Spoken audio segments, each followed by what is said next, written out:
Hi everybody, this is Father Warner D'Souza and we continue with our reflections on the Gospel of St. Matthew.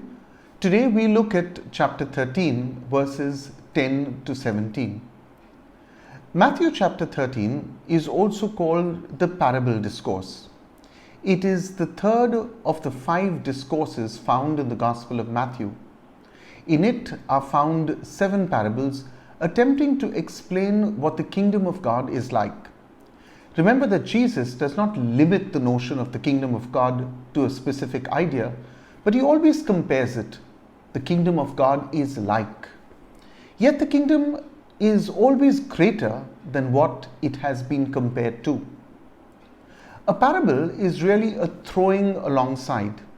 It is a comparison of 2 entities so that one may throw light on the other. There was a reason why Jesus spoke in parables.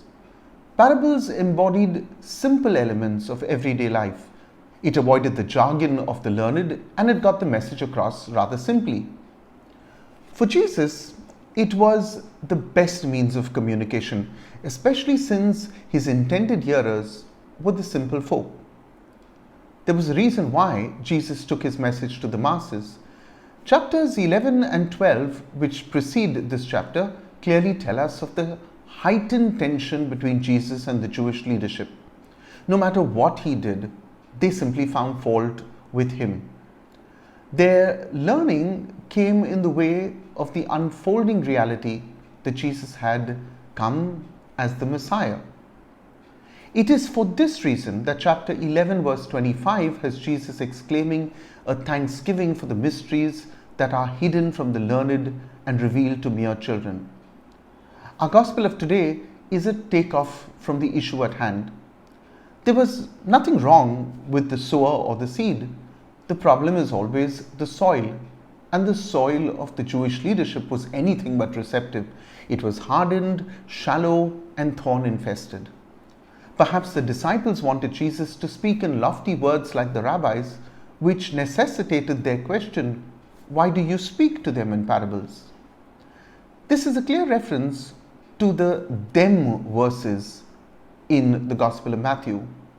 So, who were these them? By the time Matthew penned the Gospel, his community had clearly been barred from having anything to do with the Jews. The followers of Jesus were persona non grata. In his Gospel, Matthew was drawing the line of exclusion that historically had already come to exist.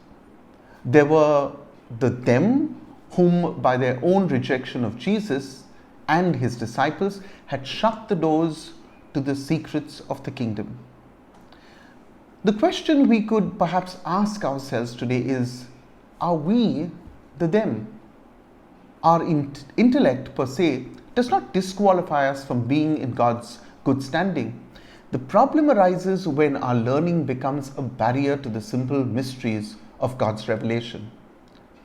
A questioning mind is good, but a listening ear is better. Chapter 13 of the Gospel of Matthew is not going to be easy reading for the disciples. The kingdom is not a cakewalk. There is opposition coming in the form of the enemy who will plant weeds among the good seed. But there is also hope of growth and expansion, as we see in the parables of the mustard seed and leaven. There are the subjects of the kingdom who will sell everything they have to have the hidden treasure and the pearl of great price. Finally, there is judgment for the subjects in the kingdom. The kingdom is full of surprises. I thank you for listening to these gospel reflections. If you haven't already subscribed to our channel, all you got to do is simply hit the subscribe button. Please also share these reflections with others. God bless you. Have a blessed day.